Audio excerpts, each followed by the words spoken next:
알부민도 이젠 마시는 시대. 20대의 활력을 90대까지 지켜라. 남지현 원장의 알부민 2090. 알부민 복합물 무려 25,500mg 제가 직접 원선에 배합했습니다. 매일 지치고 힘드십니까? 피곤에 쩔어 지내십니까? 그럴 땐 단연코 단 하나, 바로 알부민. 남지현 원장이 직접 배합한 알부민 구원량 12,000mg도 아닌 16,000mg도 아닌 용량 폭탄 실현 무려 25,500mg 가득. 엄선된 알부민은 물론 특허 조성물질 2종까지 제가 심혈을 기울여 직접 배합했습니다. 기존보다 용량도 50% 이상 확 늘린 고용량. 시청자 여러분 안녕하십니까. 전국에 계신 시청자 여러분, 그리고 전 세계에 계신 해외 동포 시청자 여러분, 여기는 서울 여의도 아투TV 스튜디오입니다. 오늘부터 오전 11시 매주 월요일부터 금요일까지 라이브 방송 진행을 맡게 된 이영풍 인사드리겠습니다. 안녕하십니까. 네, 조금 전 진행하신 분이 광고 멘트를 두고 가셔서 제가 먼저 광고 멘트부터 먼저 전해드리고 시작하도록 하겠습니다. 알부민 광고 멘트입니다. 환절기 면역력 건강 관리를 위해서 쉽게 빠르게 마시고 빠른 효과를 보는 남재현 원장의 알부민 소개해드립니다. 광고 영상 나가고 있습니다. 알부민은 간에서 만들어지는 혈관 단백질 성분인데요. 나이가 들수록 체내의 알부민이 감소하게 된다고 해요. 그래서 이 마시는 알부민이 근육량 증가나 면역 증진 등에 아주 좋은 효과가 있다고 합니다. 평소 피로함을 자주 느끼시는 분들, 기력이 떨어지시는 분들이나 술자리 야근, 아주 힘들게 일하시는 분들께 큰 도움이 된다고 합니다. 아투TV 구독자님들께는 단독 특가 이벤트도 준비되어 있다고 합니다. 2박스 구매하시면 1박스 더 드립니다. 남지현 원장님이 직접 깐깐하게 배합해서 만든 알부민 2090 프리미엄 골드. 아래 지금 전화번호 나오죠? 그 전화하시면 주문해 하실 수 있고, 이번 겨울철 건강관리 마시는 알부민으로 한번 해보시면 어떻겠나 이렇게 생각을 해봅니다. 네, 이영풍의 뉴스 브리핑은 알기 쉬운 시사 뉴스, 속 시원한 뉴스 논평으로 여러분과 매주 월요일부터 금요일까지 오전 11시에 만나도록 하겠습니다. 자, 오늘 초대 손님이 오셨어요. 아주 반가운 손님들 두 분 소개 먼저 드리겠습니다. 먼저 황교안 전 총리님 나오셨습니다. 안녕하십니까, 황교안입니다. 네. 아유, 반갑습니다. 반갑습니다. 네, 영광입니다. 예. 네, 그리고 고성국 박사님 나오셨습니다. 네, 안녕하십니까. 아니, 제가 오늘 첫 방송부터 너무 좋은 게스트님들이 오셔가지고 제가 오늘 방송 진행을 아주 매끄럽게 해야 될 텐데 여러분들 댓글창으로 많이 응원해 주시고 많이 날려주시면 좋겠습니다. 오늘 사실 이 황교안 전 총리님이 또 오시게 된 것도 여러 연유가 있겠지만 지금 사실 대한민국 전국이 지금 엄중한 시국입니다. 아시는 것처럼. 이거 어떻게 8년 전하고 똑같은 데자뷰 같은 이런 현상이 일어나는지 우리 대한민국을 살아가는 자유우파 국민들 너무 지금 힘들어 하시고 참담해 하십니다. 그래서 오늘 황교안 전 총리님 모시고 8년 전 그 이야기부터 좀 들어볼 필요가 있을 것 같은데, 우리 전 총리님 8년 전에 우리 박근혜 정권 탄핵 국면에서 예. 참 그때 그 대통령 권한대행 하셨잖아요. 그렇습니다. 그때 어땠습니까? 그 이야기부터 좀 해주시죠. 우선 참담하다는 생각이 들었죠.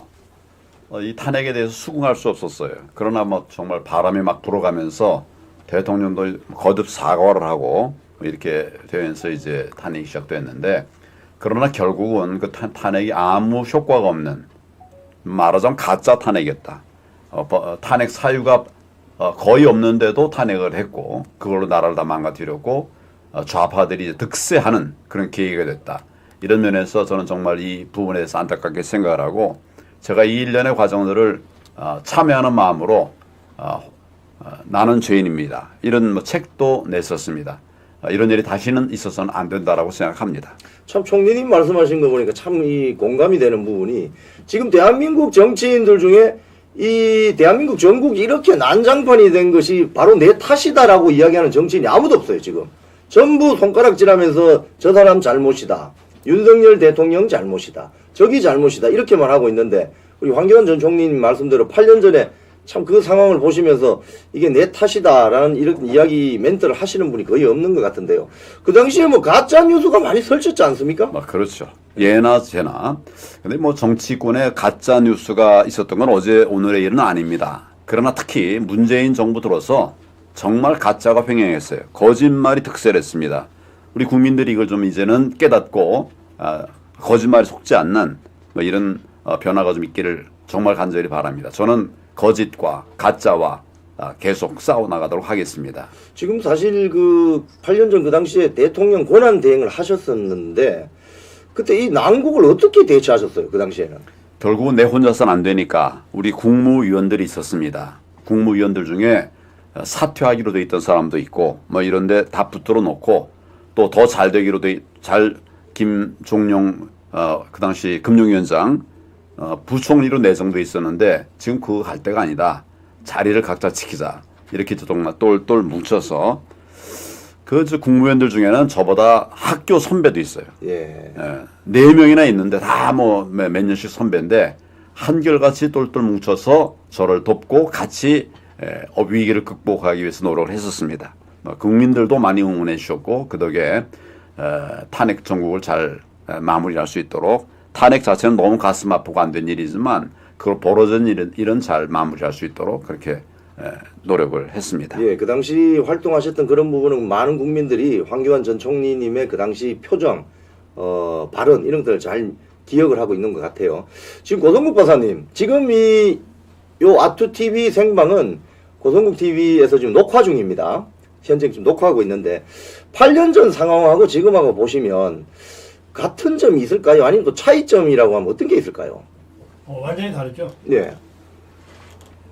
우선 8년 전에는 박근혜 대통령 탄핵 당하고 나서 한 달 또는 2달, 석 달씩 거의 식음을 전폐하신 분들도 계시고 네. 거의 뭐 다 자포자기 심정으로 빠졌었어요. 그리고 실제로 헌재 판결 나던 날 5분이 현장에서 그 탄핵 반대 집회 시위를 하다가 돌아가시기도 하고 예. 그리고 국회에서 이 탄핵 의결이 된 그 직후에도 거의 우리 자유파가 패닉 상태에 빠졌고요. 그리고 그때 그 배신자들이 당권을 잡겠다고 설치도 되고 그랬습니다. 그랬는데 지금은 그때하고 완전히 다르죠. 우선 지난 토요일 날 국회가 탄핵 의결하던 그 시점에 광화문에 100만 명 넘는 자유파 국민들이 모였습니다. 그분들도 국회에서 탄핵 표결 가결됐다는 소식을 들었어요. 그런데 단 한 분도 그 소식을 듣고 뭐 좌절하거나 또는 패닉에 빠진 분이 안 계세요. 정광훈 목사부터 지금부터가 투쟁이다. 그래서 탄핵이 가결된 이후에도 광화문에 100만 인파들이 계속 모여서 탄핵 저지 의지를 다졌습니다. 어제 지금 오늘까지 자유파 국민들 중에 어느 누구도 포기한 사람이 없습니다. 이 점이 제일 중요하게 다른 점이에요. 두 번째는 이 박근혜 대통령은 8년 전에 본인이 자포자기해버렸어요. 탄핵 심판 심리에 나오지도 않고 그리고 뭐 제대로 된 어떤 이 법정 투쟁을 하지도 않았어요. 그런데 윤석열 대통령은 그 점에 있어서 완전히 다릅니다. 지금 윤석열 대통령은 탄핵 표결 전에 대국민 담화 28분짜리 대국민 담화를 통해서 왜 비상계엄을 하지 않을 수 없었는지를 정말 절절하게 설명을 했습니다. 또 국회에서 탄핵 가결된 직후에 국민께 드리는 말씀 속에서 절대 포기하지 않고 끝까지 국민과 함께 싸워서 이기겠다고 그랬어요. 그러니까 대통령 본인이 탄핵 심판소에서의 법정 투쟁을 통해서 무고함을 밝히고 그리고 다시 대통령직에 복귀해서 무너진 대한민국 바로잡는 일에 끝까지 매진하겠다고 선언했습니다. 이게 박근혜 대통령과 윤석열 대통령이 완전히 다른 점이에요. 또 한 가지만 말씀드리면 네. 그 당시에는 좌파들이 탄핵에 성공할 거라고 하는 생각을 못했기 때문에 뭐 어쩌다 보니까 탄핵까지 가게 된 거고 그래서 얼떨결에 문재인이가 대통령 권력을 찬탈했어요. 근데 지금은 8년 전에 그 경험을 그대로 한번 해봐서 그래서 탄핵 아니면 정권 잡을 길이 없으니까 그리고 탄핵이라는 이 헌정 중단 사태를 만들지 않으면 지가 먼저 감옥에 갈 것이 너무나 분명한 이 조국이하고 이재명이가 이것을 공작적으로 획책해서 여기까지 온 거란 말이에요. 그래서 일단 국회 표결까지는 성공했어요. 한동훈 일당의 배신까지 겁박으로 끌어내면서. 그런데 이제 윤석열 대통령이 박근혜 대통령처럼 그냥 포기하고 어디 무슨 끌려가는 양처럼 그냥 순순히 탄핵재판소에서 파면됐으면 조기 대선으로 이재명이가 혹시 대통령 자리를 또다시 문재인에 의해서 찬탈하게 될지도 몰랐지만 대통령이 딱 버티잖아요. 싸우겠다 그러잖아요. 더구나 지금은 이 내란죄 형사소추 지금 재판 수사가 진행되고 있으니까 내란죄에서부터 말이 안 된다. 싸우겠다는 것 아닙니까? 네. 그러니까 이재명의 계산이 처음부터 잘못 이제 어그러진 거예요. 네, 네. 이재명이나 종북주사파들은 한 두어 달 만에 탄핵시키고 또 두어 달 후에 대선해 갖고서 얼른 대통령이 되면 지가 감옥 안 가고 대통령 할 수 있다. 이런 계산을 했을 텐데 윤석열 대통령이 이렇게 끝까지 싸우겠다고 하는데 무슨 두 달 만에 탄핵 심판이 가능합니까? 내란죄 수사가 언제 끝날지도 모르는데 이러니까 이재명이가 완전히 죽 써서 개줄지도 모른다는 이 궁지에 오히려 몰리게 된 거예요. 그리고 8년 전에는 배신자들이 당권을 잡겠다고 설치됐는데 한동훈이 조금 전에 쫓겨났잖아요. 네. 한동훈 똘마니 들인 장동혁이 진용호까지 어제 최고위원 사퇴했잖아요. 그렇습니다. 우리 자유파 국민들이 8년 전과 완전히 달라요. 네. 국민도 다르고 대통령도 다르고 그리고 국민의 힘도 달라요. 모든 것이 다르다. 그리고 저것들의 그 얄팍한 계산, 다시 대통령 권력 탈취하겠다고 하는 이 얄팍한 계산은 이미 시작부터 어그러지기 시작했다. 저는 그렇게 말씀드립니다. 지금 사실 이번 윤석열 대통령께서 대국민 담화 발표하실 때 국민들과 함께 끝까지 싸우겠다 이 멘트를 하셨는데 저도 그 멘트를 들은 많은 국민들께서 특히 윤석열 대통령을 지지하시는 분들이 굉장히 그 부분에 대해서 호평을 하시더라고요. 그러니까 8년 전에 박근혜 대통령 같은 경우 굉장히 충격을 받으셔가지고 또 사실 또 여성 대통령으로서 최초의 여성 대통령으로서 힘든 부분이 많지 않았겠습니까?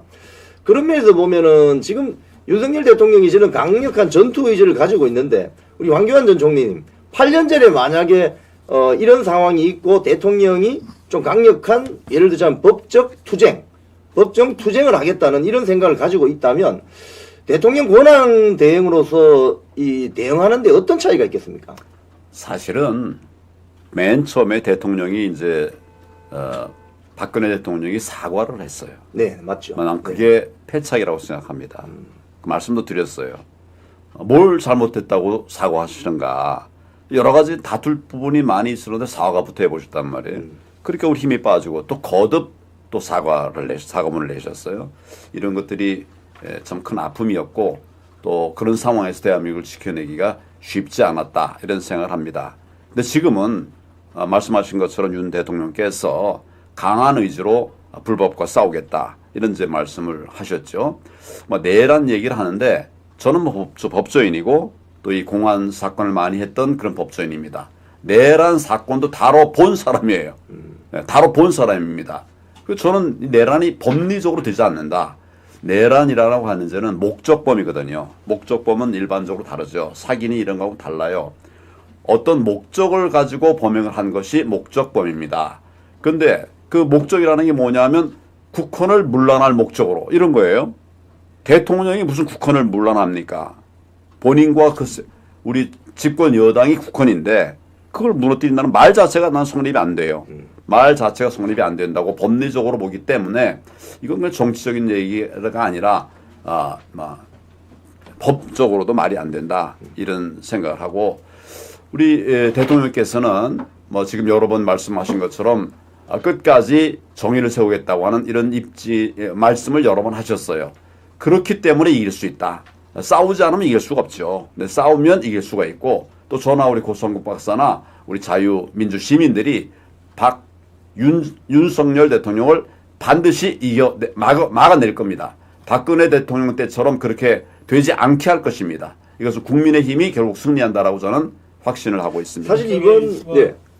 제가 지금 이제 이 황교안 총리랑 나란히 앉아서 지금 대담을 하고 있는데 우리가 50년 전에도 교실에서 이렇게 나란히 앉아서 네, 같은 반에 나란히 책상을 들여하고 앉았는데 뭐 좀 우스갯소리 하자면 그때 죄송합니다.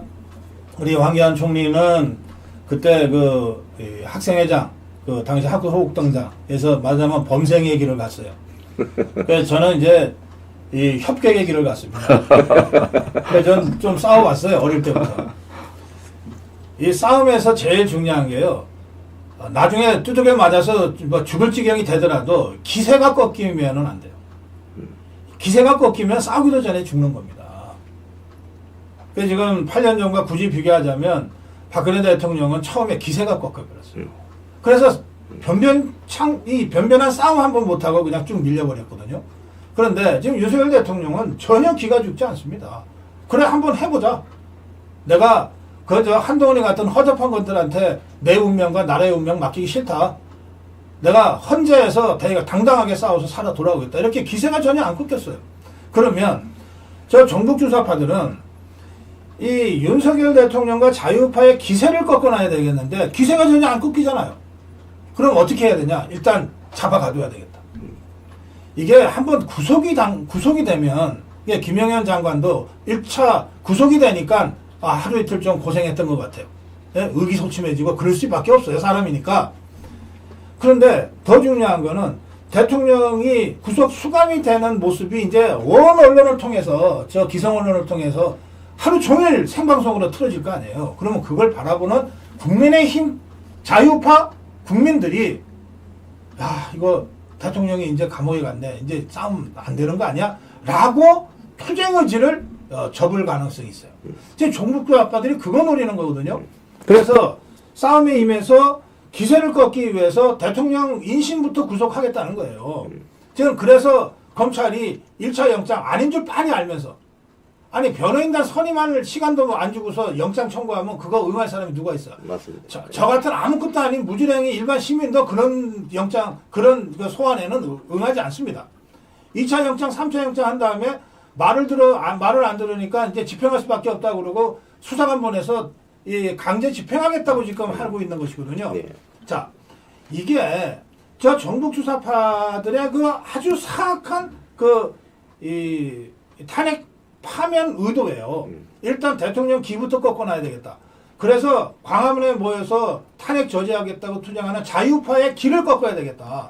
그리고 그거 갖고서 이틀이고 3일이고 엄청 기성 언론을 다 완전히 도배질을 해야 되겠다. 감옥에 가면 유죄라고 사람들이 생각하는 이 잘못된 법적 편견을 이용해서 그렇게 만들어 가겠다는 거거든요. 그렇게 해서 여론재판으로 윤석열 대통령을 범인으로 내란죄 수개로 기정사실화 시켜놓고 탄핵 재판하면서 헌법재판관들한테 강압하겠다는 거예요. 자, 이렇게 됐는데 너네 탄핵 파면 안 해? 이렇게 강압하겠다는 거거든요. 그러니까 처음부터 맞서 싸워야 돼요. 처음부터. 맞습니다. 우리 사법 원칙은 불구속 원칙이에요. 그렇죠. 불구속 원칙이에요. 판결이 확정된 뒤에 구속 여부를 판단하는 거죠. 불구속 원칙이에요. 그런데 대통령에 대해서 수사도 하기도 전에 구속부터 생각한다. 정말 나쁜 짓이죠. 정말 못된 짓이죠. 이거 반드시 우리 막아내야만 되고 불법을 우리가 관행해버리면 나라가 불법 국가가 돼버립니다. 그렇게 돼서는 저는 안 된다고 생각하고 그런 면에서 우리 고승국 박사의 그 이야기에 적극적으로 뜻을 같이 합니다. 우선 구속되는 게 부당해요. 예. 네. 이 천하의 잡범 이재명이가 수많은 재판을 받으면서도 아직 구속 안 됐잖아요. 천하의 잡범 조국이가 2심 징역형까지 받았는데도 창당하고 국회의원 배지를 달고 얼마 전까지 설치고 다녔잖아요. 그런데 현직 대통령을 구속부터 한다? 이 검찰이 미친 거 아니냐고. 지금 사실 조국 같은 경우는 기소된 지 5년 정도 지났죠. 네. 그래서 지금 사실 우리 고 박사님 말씀하신 것처럼 현직 대통령을 구속하겠다는 그것은 법률적인 어떤 판단보다는 여론재판으로 몰아가서 이 윤석열 대통령의 위헌적인 탄핵에 반대하는 자유국민들을 길을 꺾겠다. 이거죠, 이거. 그거부터 해놓고 하겠다는 거죠. 이번엔 기 안 꺾입니다. 예. 기 꺾인 사람이 없어요. 없고 지금도 전부들 우리 집회가 보면 뭐 정말 많은 사람들이 나와서 대통령을 지키자고 그렇게 외치고 있습니다. 한 번 속지 두 번 속겠습니까? 저는 기 안 꺾고 정의를 세울 거라고 생각합니다. 자유국민들이 학습 효과가 돼 있거든요. 8년 전 그 사태를 겪으면서 현직 대통령을 이런 식으로 무리하게 탄핵시키고 구속 수감시키는 이건 되풀이되어서는 안 된다는 어떤 기류가 형성되어 있는데, 지난 주말에 광화문 집회에 제가 가봤더니 사람들도 엄청 나왔지만 거의 그 세종문화회관에서 저 서울역까지 이어지는 거의 100만에 가깝다고 100만 이상이 나왔어요. 할 수 있는 그런 인파가 모였는데, 제가 집회 군중석으로 들어가면서 카메라를 들고 왔다 갔다 하면서 들어보니 굉장히 열기가 뜨거웠습니다. 그때 우리 총리님 8년 전하고 이런 점 너무 큰 차이가 있지 않습니까? 그때는 좌파가 그랬죠. 좌파가. 제가 총리 공관에 있는데 대통령실은 물론이고 총리 공관에도 정말 수십만 명이 모였어요. 모여가지고 겁박을 했어요. 그러나 우리는 기죽지 않았습니다. 다만 이제 우리 그 대통령께서 얼마나 힘드시겠어요. 본인 아버지 어머니 다 총탄에 돌아가셨고, 그런 상황에서 또 이런 엄청난 압박이 오니까 대통령께서도 많이 이제 마음이 어려우셨겠죠. 저는 저대로 지키려고 애썼지만은 그게 부족했어요. 이번에는 그런 실수를 다시 하면 안 된다, 이런 생각을 합니다. 거짓에 져서는 안 된다, 이런 생각을 하며 아주 강하고 담대하게 싸움에 나서야 된다고 생각합니다. 우리 황교안 총리 계속 되풀이 말씀하시는데, 한 번은 어쩌다가 정말 준비가 안 돼서 또는 너무 뜻밖의 일이라서 당황해서 우리가 실수할 수 있어요. 근데 두 번 실수하면 그게 바보지. 그게 정상이에요. 지금 절대 두 번 패배는 없다고 말씀하셨잖아요. 저도 이번 싸움 우리가 이길 수 있다고 확신합니다. 그런데 이기려면 의지만 갖고 되는 게 아니라 정확한 현실 판단에 입각한 전략과 전술을 제대로 짜야 돼요. 그러니까 제가 지금 먼저 말씀드리고 싶은 건 이겁니다. 지금 윤석열 대통령 탄핵을 저지하기 위한 전선은 3개의 전선으로 구축돼야 된다. 3개의 전선으로 구축돼야 된다. 첫째, 대통령이 감당해야 될 전선이 있어요.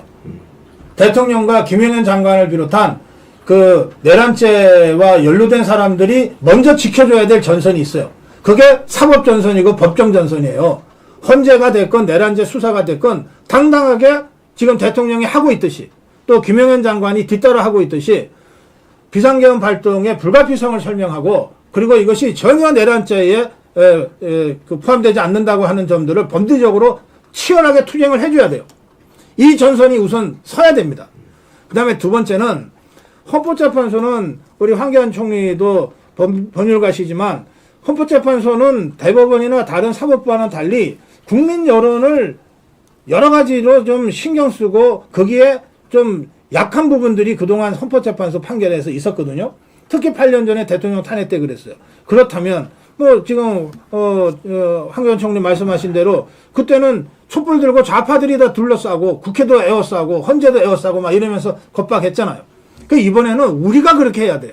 우리가 헌재를 우리가 에워싸야 됩니다. 제가 전국 주사파 집회, 저거 우리 자유파 집회의 절반도 안 되는 숫자 가지고서 저러고 있는 거 아닙니까? 언론이 그걸 계속 그것만 보여주니까 마치 여론이 그런 것인 줄 알지만 헌법재판소 재판관들이요, 그렇게 간단한 사람들이 아니에요. 언론이 좌파 집회만 보여줘도 실제로 그 밑에 그 직원들 시켜가지고 자유파 집회는 과연 몇 명이 모였는지, 열기가 어느 정도인지, 그리고 어떤 주장을 하는지 다 체크해요. 그래서 그게 헌재 심사예요, 사실. 그러니까 예. 그래서 두 번째 전선은 우리 자유파가 쳐야 된다는 거예요. 광화문에서 두 번째 탄핵 저지 전선을 쳐야 되고, 헌재 앞에서 탄핵 저지 전선을 우리가 쳐야 돼요. 이게 두 번째 전선입니다. 세 번째는 뭐냐? 이번에 정말 8년 만에 다시 그 통한의 이 한을 남겼지만 국민의힘도 어쨌든 여당입니다, 아직까지. 그리고 앞으로도 이 윤석열 대통령 탄핵 저지 투쟁을 할 때 원 내에서 또는 때로는 원 밖에서 장외에서 국민의힘이 정신 차리고 싸워줘야 돼요. 지금 그걸 하기 위한 첫 출발이 비대위 구성 아닙니까? 한동안 이거 오늘 우리가 쫓아냈잖아요. 예? 그러니까 이 세 개의 전선, 대통령이 가장 앞에서 이 법정 전선을 지켜주고, 우리 광화문 자유우파가 광화문과 헌재의 이 탄핵 저지 전선을 구축하고, 여기에 국민의힘이 제정신 차리고 전열정부에서 같이 뛰어들어요. 이러면 우리가 무조건 이긴다는 거예요. 이 전선을 제대로 구축할 수 있느냐? 이것이 핵심이라고 저는 생각합니다. 사실 우리 고 박사님 말씀하신 것처럼 세계 전선이 지금 같이 입체적이고 종합적으로 움직이고 있어요. 일단 그 윤석열 대통령 등이 이제 담당해야 될 부분은 법정 투쟁이죠. 법정 투쟁. 그리고 아스팔트 국민 세력이 담당해야 될 또 여론 전쟁 이게 있고 또 당 내부에 당 지도부가 이제 새롭게 결성이 되는데 이 당 지도부가 해야 될 일도 또 있습니다. 어떻게 보면 이걸 보면 우리 저 총리님 8년 전 상황하고 굉장히 비교가 되실 텐데요. 지금 윤석열 대통령 개인이 담당해야 되는 어떤 법정 투쟁 이 부분은 또 윤석열 대통령이 오롯이 또 담당해야 될 부분이 있습니다. 있고 아스팔트 세력과의 어떤 그 연대 투쟁 그리고 당 내부의 비대위 또 투쟁 이런 부분을 어떻게 가는 게 좋을까 생각하십니까? 이제 우선 대통령께서는 굳건하셔야 됩니다. 흔들리면 안 됩니다. 대통령이 흔들리면 다른 사람이 힘을 낼 수가 없죠. 여러 분들이 뭐 많이 우리 대통령을 돕고 있고 함께하고 있다는 것을 확신하고 흔들림 없이 나가셔야 됩니다. 우리 국민들에게도 말씀을 드립니다. 이런 기회에 결국에 싸워야 될 포인트를 잘 잡고 뭐 예를 들면 집회를 한다 하더라도 포인트를 잘 잡아야 됩니다. 예를 들면 이제 헌재 같으면 헌재에 집중해야 되는 거죠. 여기저기 흩어져 버리면 안 되는 거죠. 이것도 역시 똘똘 뭉쳐야 된다 하는 점에서 우리가 좀 유념을 해야 된다라고 생각합니다. 국힘이 제일 문제입니다. 국힘이 제일 문제예요.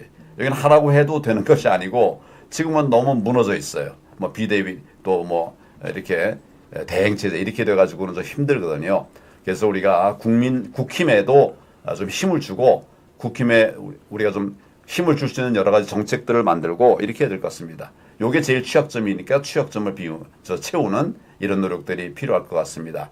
그리고 그거 외에도 우리 시민의 힘을 좀 가볍게 생각하면 안 될 것 같아요. 뭐 예를 들면 집회에 나가서 시민들이 힘을 발휘하는 것도 중요하긴 하지만은 국민들이 정말 모여가지고 하는 한계가 있지 않습니까? 여기저기에 SNS니 뭐 이렇게 통해가지고 힘을 모으고 한 군데도 하지만 집중적으로도 하지만 전국적에서 그런 바람이 일어날 수 있도록 하는 것이 가능하기도 하고 또 그렇게 해야 된다. 이런 생각을 합니다. 그 한번 이제 강론으로 한번 짚어보죠. 먼저 비대위 체제가 이제 조직이 되면 비대위는 어떤 인적 구성이 필요하고 어떤 전략 전술이 필요할지 우리 고 박사님 한 말씀 해주시겠습니까?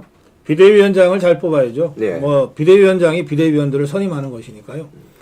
그런데 지금 제가 이렇게 그 여의도나 또는 광화문에 우리 태극기 애국 세력들의 말씀들을 들어보면 몇 사람으로 좁혀집니다.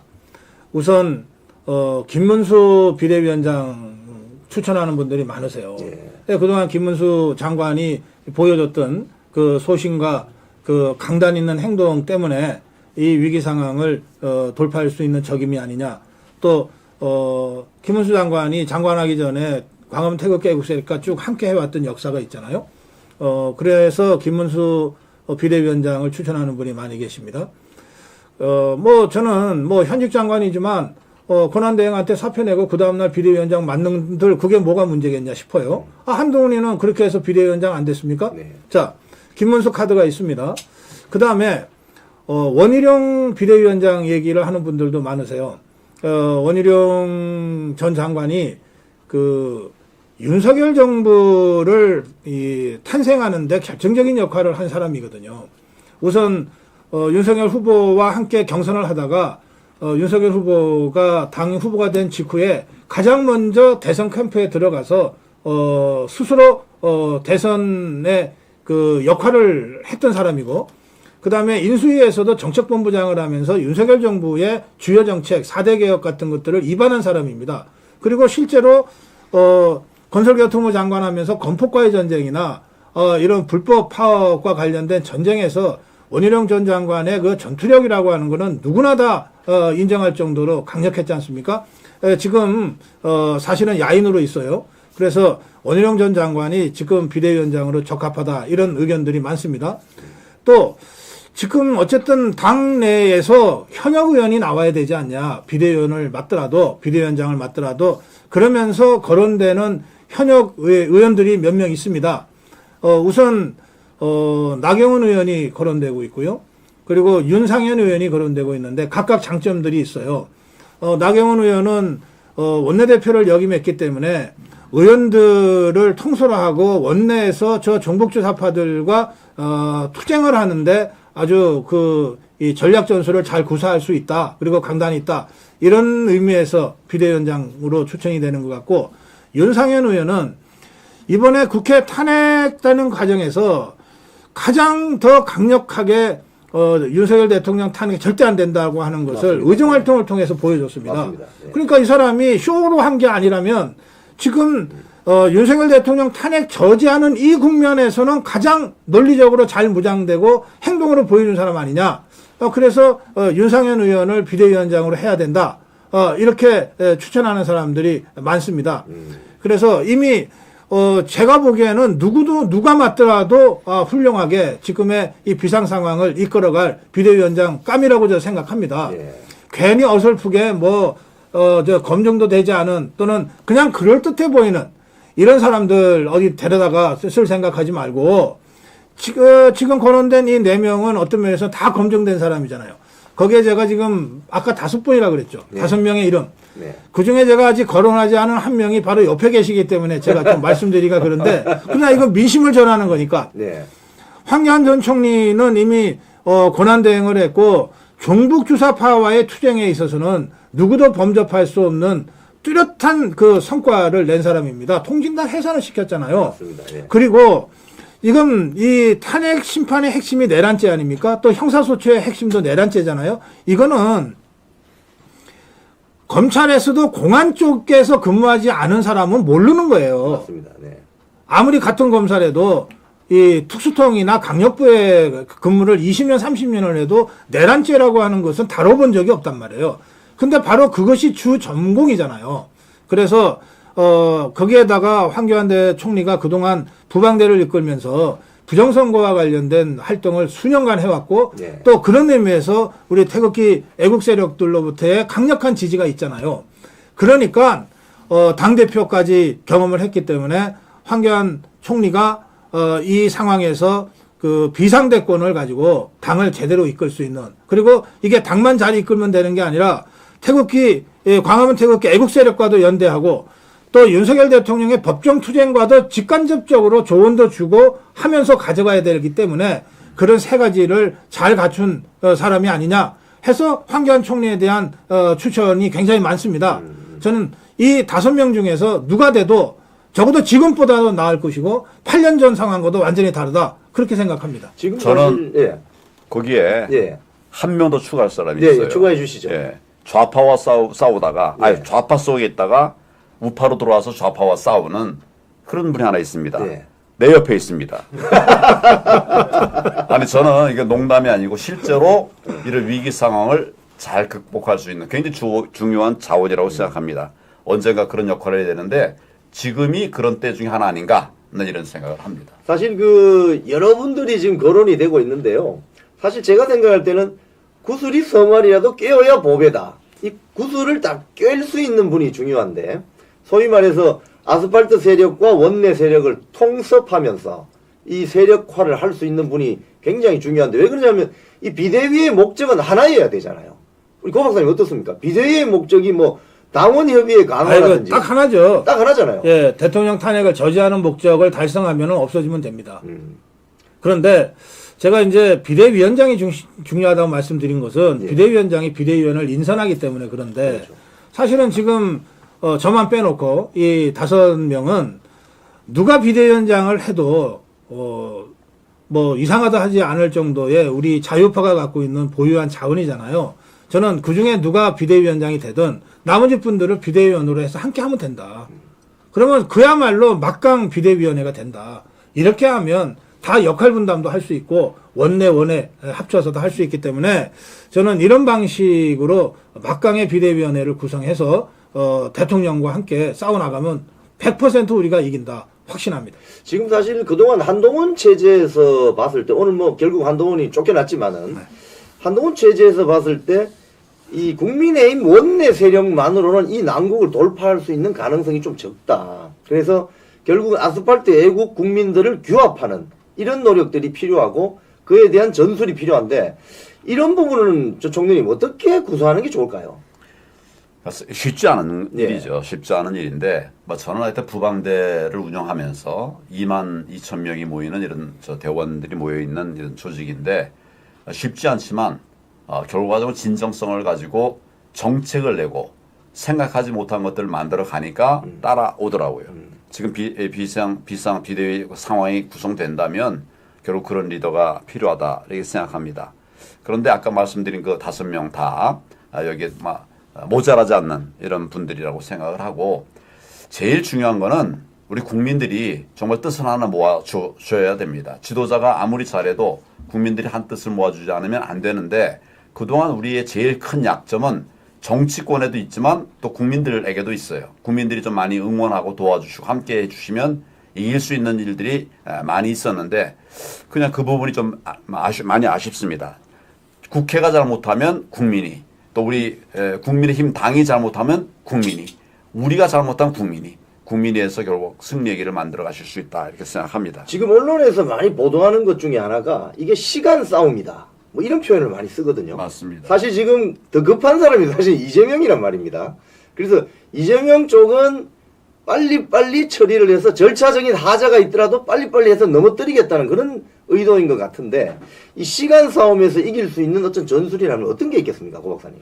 그거 법대로 하면 됩니다. 네, 법대로. 우선 윤석열 대통령이 그 내란죄 수사에 내란죄 수개로 지금 검찰이 적시해서 수사를 하고 있으니까. 우두머리라고. 예. 그러니까 그 수사 받으면 돼요. 근데 법대로 받으면 됩니다. 뭐 저 같은 일개 시민도 뭐 좌파들로부터 수십 차례 고소 고발을 당했어요. 그럼 제가 법대로 했죠. 우선 변호사 선임을 해야 되더라고요. 변호사 선임을 하고 변호사가 뭐 경찰이나 검찰에 이제 저를 이제 피고발인으로 부를 때 제가 뭐 조금 바쁘게 살잖아요.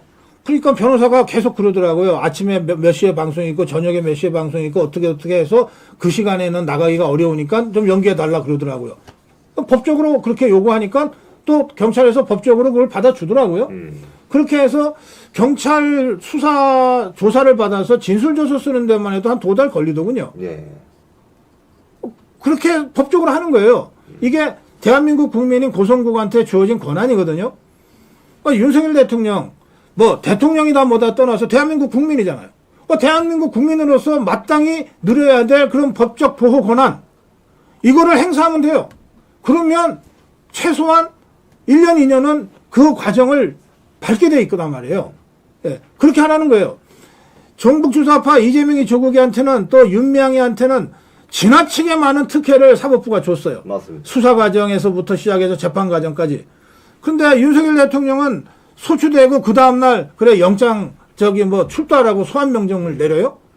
이건 누가 봐도 불공정하지. 그건 좌파들 누구한테 물어봐도 그건 아니지라고 하는 대답을 하게 돼 있어요. 더구나 종북주사파들이 뭐라고 그랬습니까? 윤석열 대통령이 좀 제정신이 아니다. 미쳤다 막 이런 소리들을 하면서 그러니까 하루라도 빨리 직무정지 시켜야 된다 그랬어요. 그 지금 좌파들 생각대로 직무정지 됐잖아요. 윤석열 대통령이 좌파들 주장대로 뭔가 국가를 위해서 해를 끼칠 수 있는 게 뭐가 있어요, 이제. 할 수 있는 게 아무것도 없는데. 왜 서두르냐고. 직무정지를 시켜놨으면 됐지. 그러면 이제는 법의 시간이고 대한민국 국민 윤석열의 그 방어권, 그 권리들을 충분히 법적으로 구사해 가면서 재판 받으면 돼요. 그리고 헌법재판은 지금 내란죄를 혐의로 지금 탄핵한 거 아니에요. 그렇죠. 그럼 내란죄가 맞는지 안 맞는지를 보고서 탄핵을 하든지 말든지 해야지. 헌법재판소가 형사사건 심리하는 데입니까? 아니잖아요. 이거는 이 내란죄 사건에 대한 수사와 재판 권한이 없어요. 헌법재판소는. 그렇죠. 이게 탄핵거리냐 안 되냐만 판단하는데 이 탄핵 소추의 핵심 근거가 내란죄 아닙니까? 이거는 수사도 아직 안 됐어. 재판에서 어떤 결과가 나올지도 몰라. 이걸 가지고 어떻게 탄핵을 하냐고. 그러니까 법대로 하라는 거예요. 예, 사실 이게 처음부터 사실은 이게 현직 대통령은 자신의 임기 중에 내란죄를 제외하면 형사소추를 받을 수 없어요. 그렇기 때문에 이 검찰 특수본에서 이제 내란죄를 올가매어서 잡아 넣으려고 하는 거죠. 근데 이 대목에서 제가 우리 총리님께 한번 여쭤보겠습니다. 이 사건이 지금 이 사태가 터지면서 우리 총리님께서 내란죄 이게 성립이 되느냐? 이거부터 먼저 문제 제기를 하셨는데 이게 성립이 되는 겁니까? 아니 내란이라고 하는 것은 예.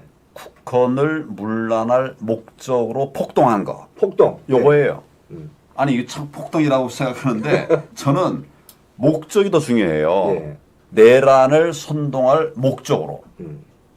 국헌을 문란할 목적으로 나라를 무너뜨릴 목적으로 폭동한 것이 내란죄가 되는 겁니다.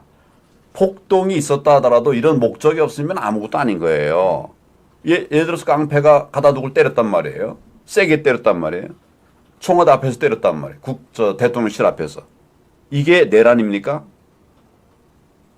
아니잖아요. 그냥 단순 이- 폭행이지. 그럼 이게 목적범이에요. 네. 이 부분을 다 놓치고 무슨 계엄을 했니 뭐 하니 뭐 이렇게 그 부분에 다시 집중을 하고 있어요.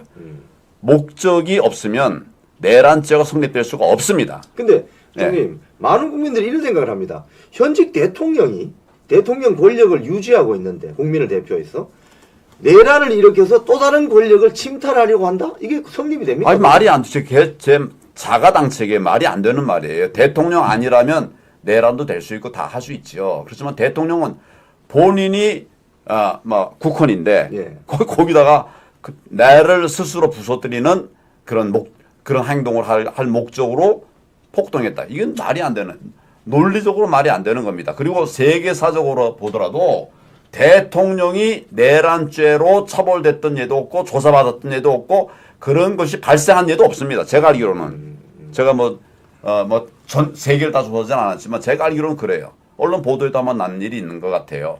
그래서 이 자체가 성립이 안 된다라고 저는 얘기하는 거예요. 그래서 이영풍 기자가 정확하게 지적하셨어요. 성립도 안 되는 내란죄를 뒤집어 씌운 이유는 현직 대통령은 내란죄가 아니면 형사소추가 안 되니까. 그렇죠. 그러니까 어떻게든 일단 윤석열 대통령을 잡아놓고 봐야 잡아놓고 되겠다고 봐야 하는 욕심 때문에 그렇죠.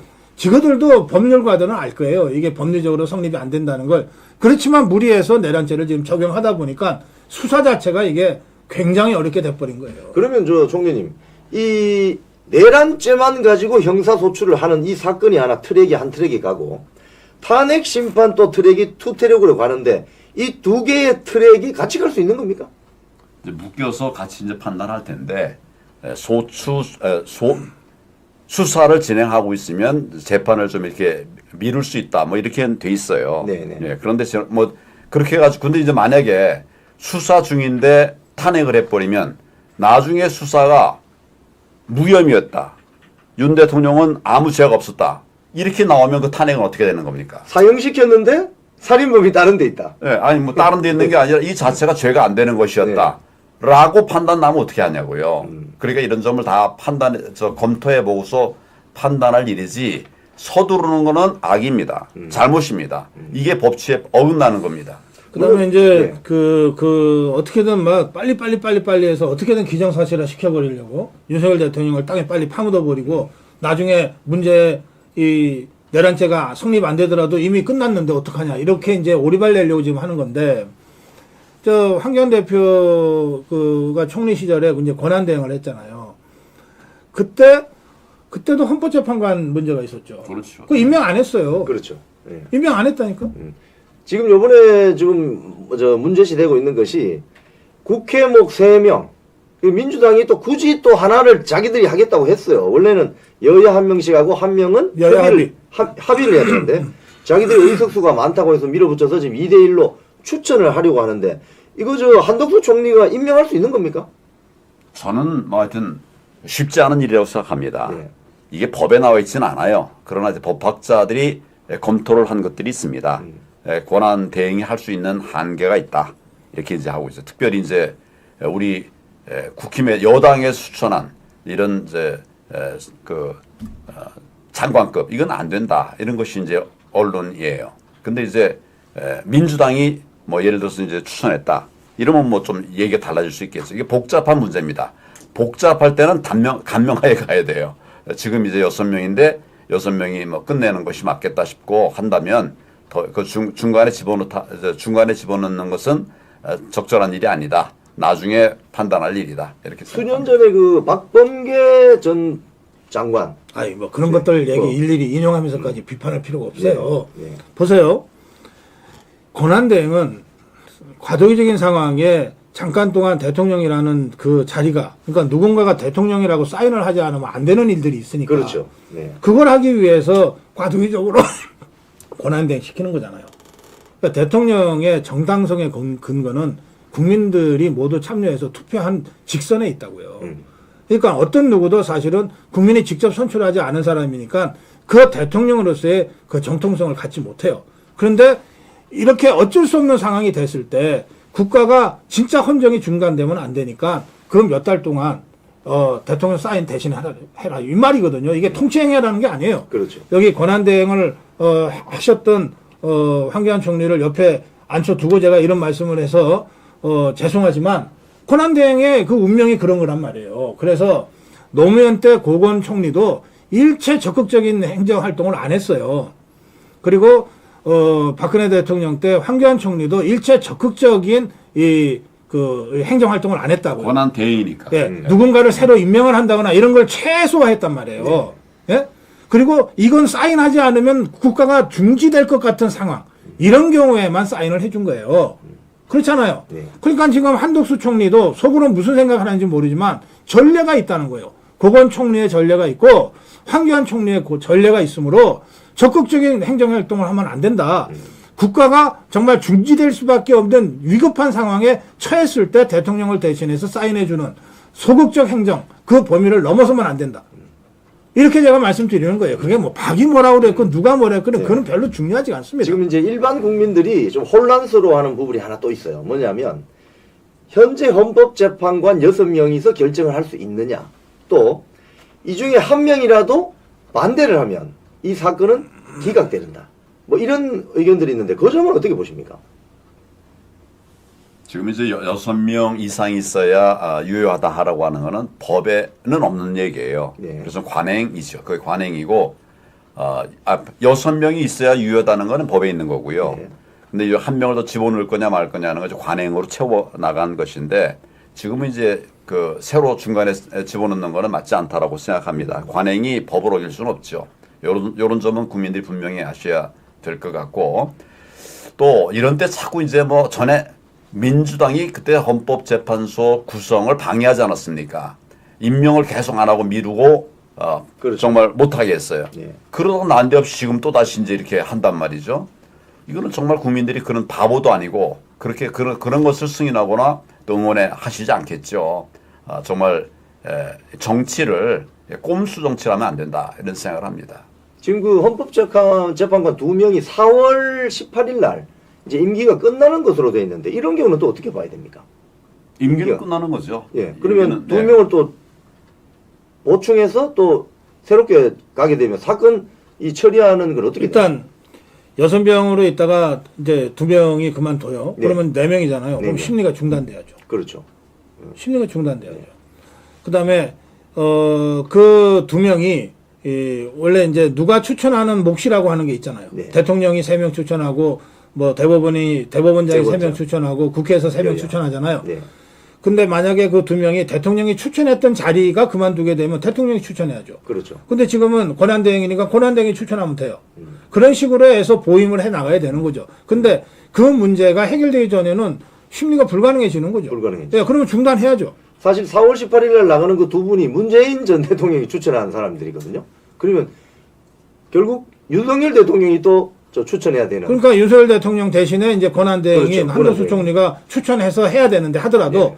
어쨌든 그거 절차를 밟기 이전에 지금 우리는 그 이를테면은 여당에서 하나 야당에서 하나 여야 합의를 하나라고 하는 거를 더불어민주당이 지금 거부했던 것 아닙니까? 맞습니다. 네. 그러니까 이걸 이제 와서 집어넣는 것이 적절치 않듯이 이 두 사람의 경우에는 대통령 추천한 몫이었으니까 그거는 야당의 더불어민주당의 반대를 못했던 게 아니니까 그렇죠. 대통령이 추천한 몫은 권한대행이 추천해서 6명 채우면 되죠.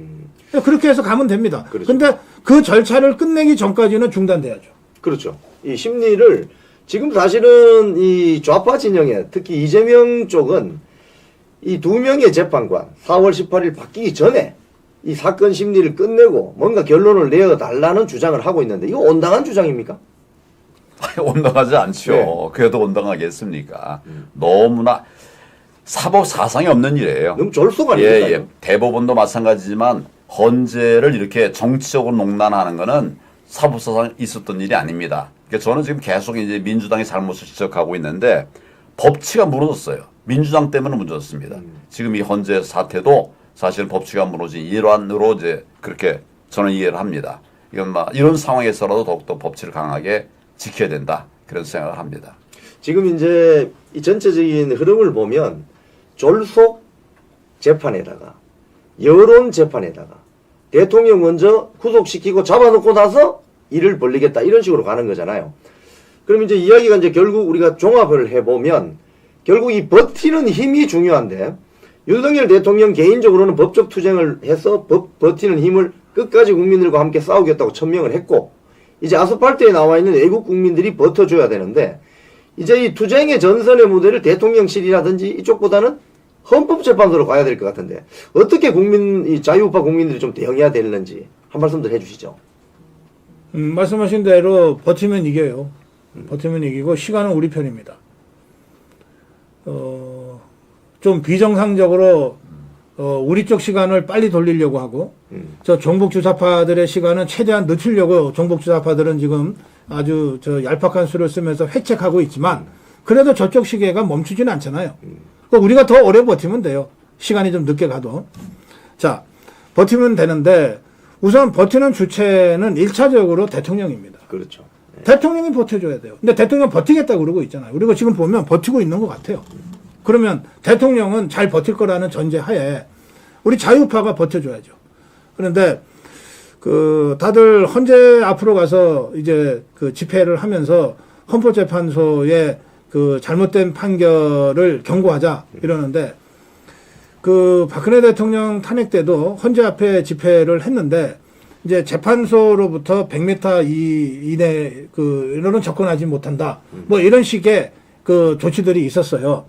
뭐 사실은 법정 바로 앞까지 가서 데모하는 거는 어느 법원이나 그것은 안 된다고 할 테니까 그런 거를 다 지켜가면서 한다면 아마 안국동 사거리 쪽쯤이 될 거예요. 근데 거기가 수십만 명이 운집해서 집회하기는 쉽지 않은 공간일 겁니다. 예, 그 자체가. 예. 그리고 그때 그 바람에 안국역 사거리에 지하철로 올라오던 분들 또는 지하도로 내려가던 분들이 넘어지는 바람에 몇 분이 정말 현장에서 돌아가시고 했잖아요. 예. 그 이제 우리 자유파들은 그런 면에서 집회를 하더라도 한 가지 원칙이 있단 말이에요. 그게 법적으로 합법적으로 한다는 거예요. 그리고 평화적으로 한다는 거예요. 그러니까 우리 이 자유파의 태극기 광화문 애국 세력이 그런 상황들을 그런 지형 지물까지를 잘 고려해서 이 전략적으로 결정을 할 겁니다. 이럴 때 중요한 것은 광화문 태극기 애국 세력을 지금 이끌어 온 사람은 정광훈 목사잖아요. 갑자기 다른 사람이 나서서 광화문 태극기 애국 세력으로 모여라 뭐 이런다고 해서 모이는 게 아니란 말이에요. 그러니까 중구난방으로 얘기하는 것은 별로 좋지 않습니다. 다들 생각은 빤하잖아요. 아니 국회에서 탄핵 의결을 하니까 국회로 여의도로 모여야 된다 이런 생각 누구나 다 하지만 실제로 집회를 하다 보면 사전에 집회 신고를 해야 되고 또 자리를 선점해야 되고 하는 여러 가지 기술적인 문제들이 있어요. 근데 우리가 이렇게 탄핵이 빨리 이루어질 줄 모르고 집회를 주로 광화문 쪽에다 잡아놨단 말이에요. 그러니까 우리가 먼저 잡아놓으니까 종북주사파들이 광화문에 못 들어오는 거였어요.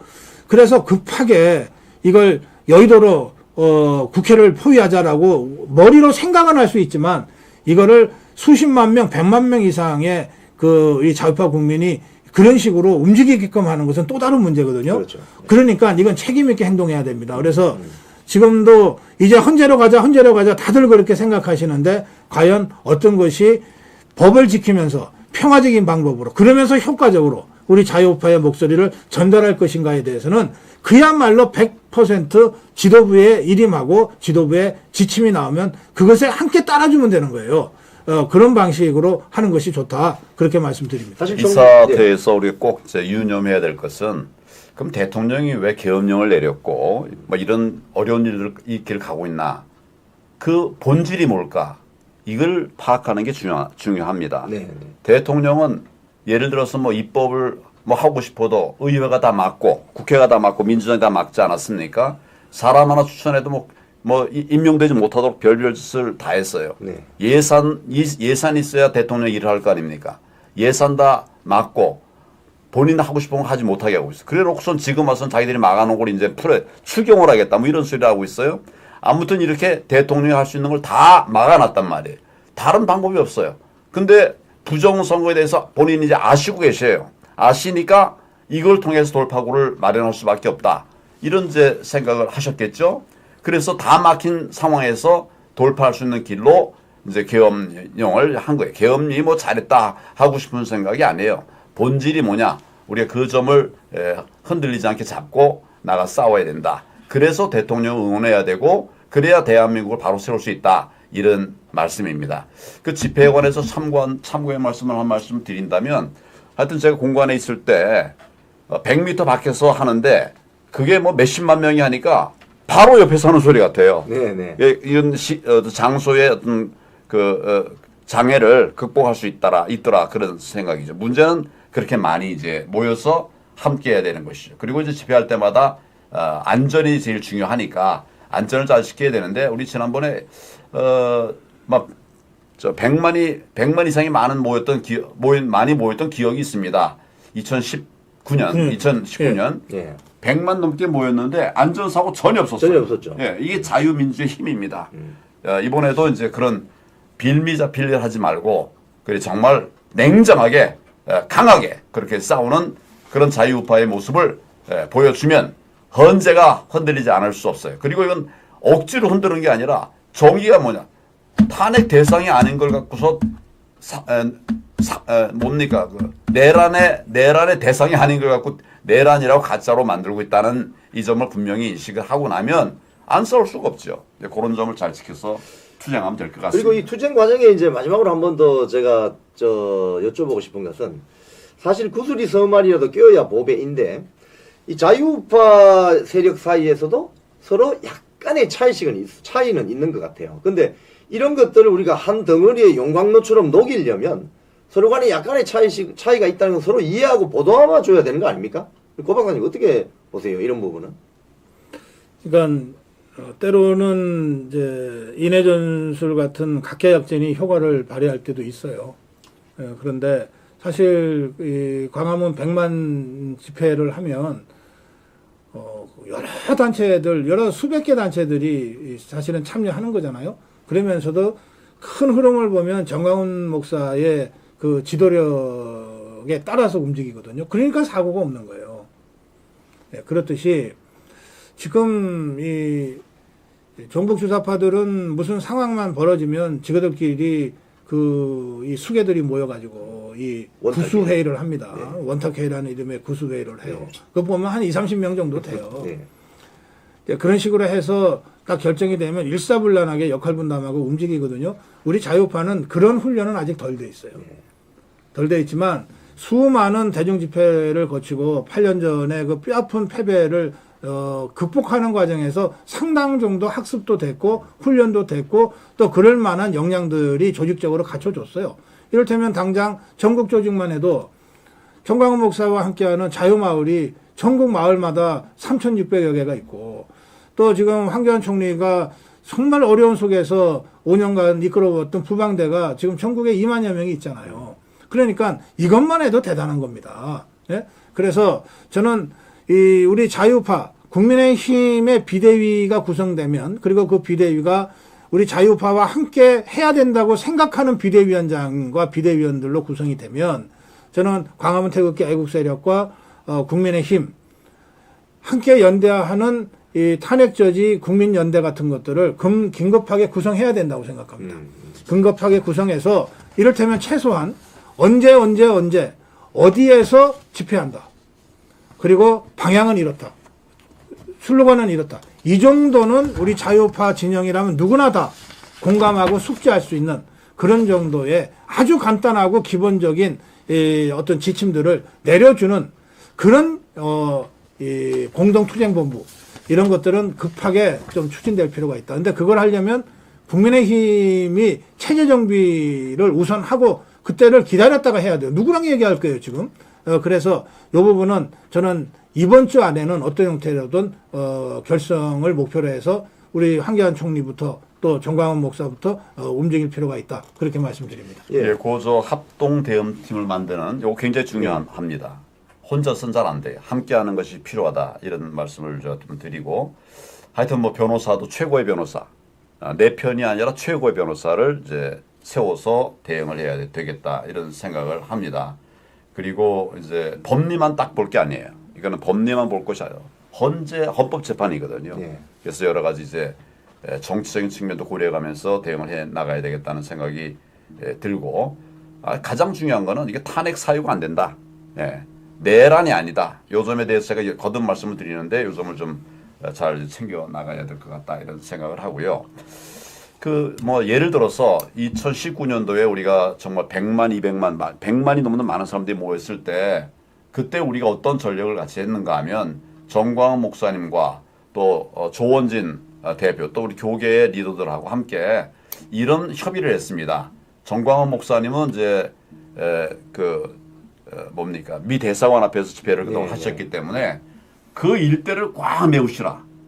지금 모이는 보다 위아래로 다 해서 뭐 여기를 꽉 메우시라. 나는 그때 이제 우리 국힘이 세종문화회관 앞에서 집회를 했었거든요. 그동안 우리 많이 모일 때라면 10만 이렇게 모이기로 했었는데 더 해서 이쪽 우리 세종문화회관 일대를 다 메우겠다. 조원진 후보에게는 조원진 대표에게는 그 서울역 부근에서 집회를 개최했기 때문에 그 일대를 가득 메워달라. 그 교계는 또 교계대로 세종 시청 앞에 거기서 모였거든요. 이렇게 하니까 이걸 뭐 나는 연대라고 표현을 했는데 그런 연대라 우리 다 마음 하나 모으기는 쉽지 않아요. 근데 연대는 할 수 있거든요. 그 다 모이니까 그게 100만이 됐습니다. 지금도 우리가 함께 싸고 나가야 될 때 우리 안에 혹시라도 이견이 있으면 연대의 의식을 가지고서 나가면 극복할 수 있다. 그런 제 경험의 말씀을 좀 드립니다. 네. 두 분 말씀 마지막 멘트로 잘 들었습니다.